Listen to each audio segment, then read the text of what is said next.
খোলা সমুদ্র কেবল ভৌগোলিক সীমারেখা নয়, এটি বাংলাদেশের জন্য বিশ্ব অর্থনীতির সঙ্গে যুক্ত হওয়ার উন্মুক্ত দরজা। নেপাল, ভুটান ও সেভেন সিস্টার্সকে নিয়ে এই অঞ্চলে অর্থনৈতিক সমৃদ্ধির বিশাল সম্ভাবনা রয়েছে।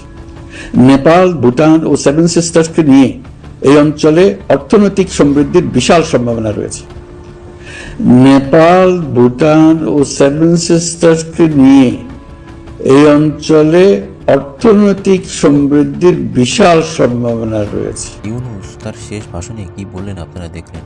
তিনি আবারও সেভেন সিস্টার নিয়ে বক্তব্য রাখলেন।